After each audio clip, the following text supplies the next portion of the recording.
What's up, guys? Welcome back to Newswave. Well, it's just about that time of year where we'll be seeing different rumors and reports get out there around events, showcases, directs all coming up, and now it appears one is going around for Sony and when we can expect their next big showcase, which we'll discuss that one here today.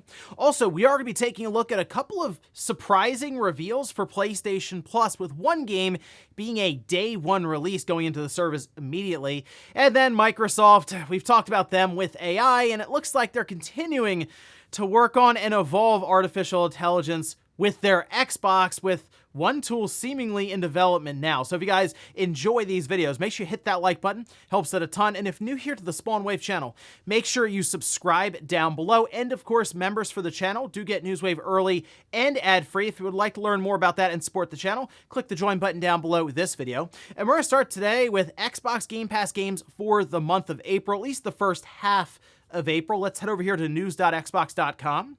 Starting at the top, it's available right now. Superhot Mind Control Delete. That's cloud, console, and PC. Moving to April 3rd today, Lego 2K Drive, cloud and console. It's a pretty fun game to check out for Lego 2K Drive. It even has like split screen and stuff. You can kind of drive around, and even the first part of the game is like sort of like the backyard, but like you're a small car drive. It's a good time. Then we have Little Gator game. It's cloud, console, and PC on April 4th. And then also EA Sports PGA Tour, cloud, PC, Xbox Series X and S. That's through EA Play. Moving up to April 9th, we have Kona. That's cloud and console. Botany Manor, cloud, PC, and Xbox Series X and S. Moving to April 11th, Shadow of the Tomb Raider Definitive Edition, cloud, console, and PC. April 16th, we have Harold Halibut, cloud, PC, and Xbox Series X and S. Not the strongest start to the month. I guess for me, the two big games I would suggest would be Lego 2K Drive and then Shadow of the Tomb Raider. While I do believe out of the trilogy, Shadow of the Tomb Raider is the weakest, it's still a good game and kind of like a trilogy of great titles. But either way, this is kind of the first half of April. We'll see what Microsoft has coming up for the second half. Also, after a week on the market, it looks like we have some sales numbers from Capcom for Dragon's Dogma 2, which probably means they're pretty happy with what they're seeing. And well, we can see this posted up over on their website, currently sitting at 2.5 million units. The entire franchise, the series, now exceeds 10 million units. And I think for Capcom, they're pretty happy with this one. I mean, that means for really up to this point, the Dragon's Dogma series has sold 7.5 million units, which it's been around for a while, technically, since like during the Xbox 360 days. So it already selling at 2.5 million for Dragon's Dogma 2. That's actually pretty impressive for a series like this. And obviously, I believe it's going to keep selling as they go forward. It's not like it's just going to stop now. So this is one that I think will continue to be updated with their platinum list, and will probably move up that list fairly quickly, especially if you consider it still would go through a holiday time period at the end of this year. It should see price drops. It'll probably get a complete edition down the road as they add on more stuff. These are all things they did with just Dragon's Dogma when they went to Dark Arisen, and then I mean, the game's been $5 many times on sale. So yeah, this seems like a game that's going to continue to sell very, very well going into the future. And most likely 10 million unit seller, I would say, minimum lifetime. Oh, and it does appear a very interesting feature from AMD is coming to the Xbox and PlayStation 5 consoles, which we can see this is posted up over on Eurogamer with a very interesting write-up kind of diving into this a bit. But it says Immortals of Aveum set to receive HDR and FSR3 console frame generation. And they say it's in just a few short weeks with the patch 1.0.6.4. This is the first time we would see AMD's FSR3 frame generation on consoles. And I mean, really, you'd look at this as a way for them to even out or even raise the frame rate. I don't know how much this would do necessarily for them sliding resolution scales or anything. Oh, I guess it could technically help if they knock the frame rate down to move the resolution up, then use that to try to get it just up maybe to 60 FPS, which is what Immortals of Aveum does target. The only issue with the game is it is fairly blurry to get to that 60 FPS mark, but this is an interesting tool at least to see being added in for consoles. Yes, with Immortals of Aveum, a game that many people haven't played, although it is going to PlayStation Plus, so just for that, it might be worth a download to see what they get from it. And guys, with some of the quick news out of the way, let's get into the bigger stuff. Let's start right away with Sony and a PlayStation showcase that is believed to be coming up here in the next month or two. And I don't think this is going to be surprising to many people, considering we have talked about the idea of Sony having a May showcase for a while, mostly because it's kind of been their trend over the last couple of years. I mean, last year they had one in May, and it kind of makes sense to have one next month ahead of all the different events and craziness I'm sure that will be ensuing as we get into June and July, with these different companies kind of being scattered throughout the summer with their own events.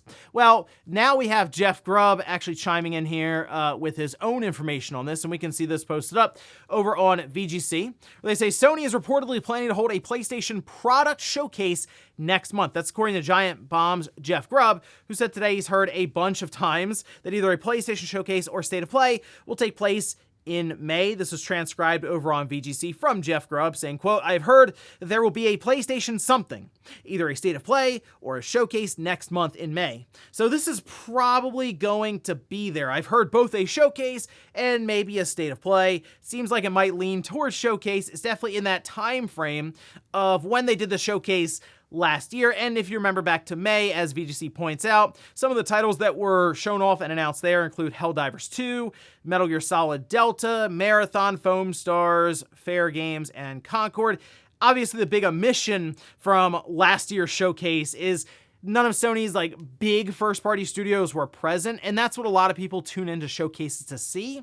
So while Sony still looks at that and says, okay, well, it's 30 games here, we're going to call it a showcase, not a State of Play, I think they also have to realize that showcase brings a certain weight to it, and if you don't have a Naughty Dog, a Sony Santa Monica, a Sucker Punch, even Sony Bend Studio, someone like that can show up there and really anchor the entire showcase with that one big announcement that people remember, it's hard to really pass it off as something like a big-time showcase to stand next to their previous events. So I do hope if they announce a showcase, they are ready to roll and can start talking about what's up for the second half of the PS5 life. Because, I mean, we are beyond the we're in the 4th year now for the PS5, and this is where people are looking around and say, okay, if this is an 8-year system and we're going to run another 4 years into 2028, we kind of expect some of these big first-party titles to come out in that time period, and this is where I think it would be good for Sony to actually start talking about games that are coming up 2 or 3 years in the future.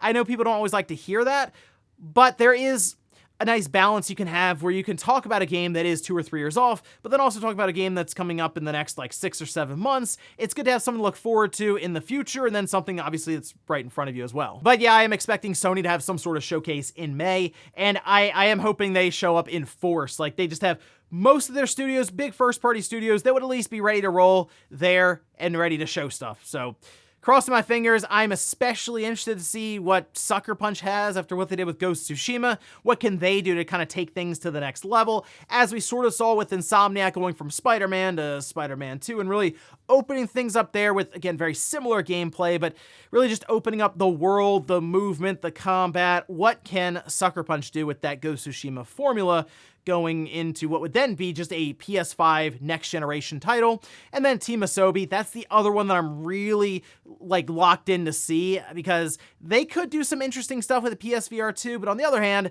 if they had a sizable budget put behind them and they were just allowed to make a quote-unquote AAA game, I think they could do some really impressive stuff. So here's hoping Sony does have that big blowout showcase, but if it's announced as a State of Play, that could be fun too.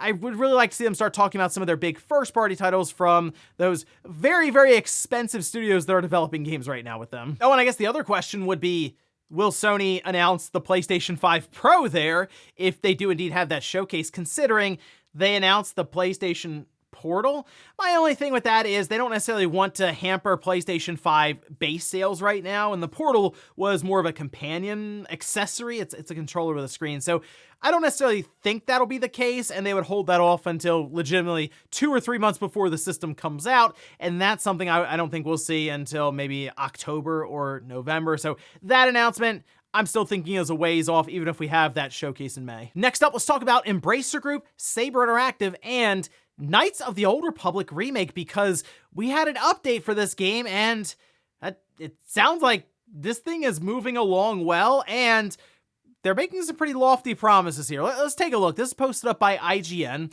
and this is in discussion in an interview with Saber Interactive CEO, I'm going to say Matthew Karch, confirmed that the company took KOTOR with it during its split from Embracer Group, and that the company is still the game is still in active development with the company.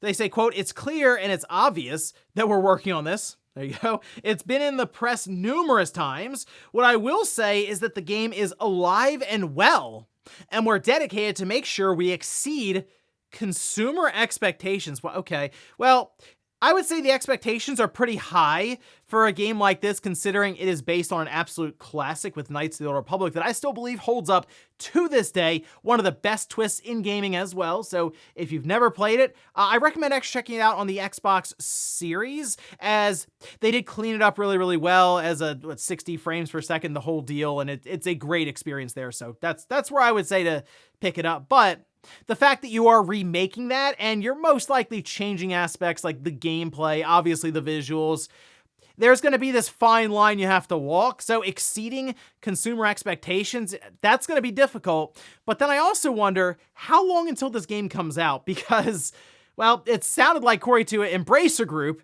the game was still way off. Like, they weren't even close to having this game ready.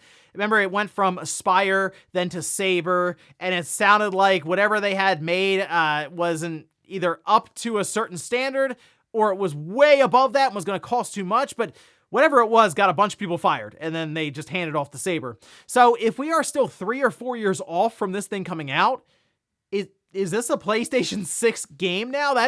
Those are serious questions that I'm sure they have to have behind the scenes for how long game development takes. But I'm happy to hear that it's not something they're giving up on, and apparently it's alive and well, and they are pushing this thing big time, which I think is a good idea for Saber, because if they can really knock this one out of the park, I mean, the sky's the limit for their partnership then, I assume, with Marvel and Star Wars, who might even come to rely on Saber as they are making a big push themselves in the gaming. Next up, let's talk about some big-time surprises for PlayStation Plus, and I was not expecting any of this. Well, one, we tend to have the PlayStation Plus games announced in like 2 batches, right? You have typically just the regular PlayStation Plus games for like the essential tier.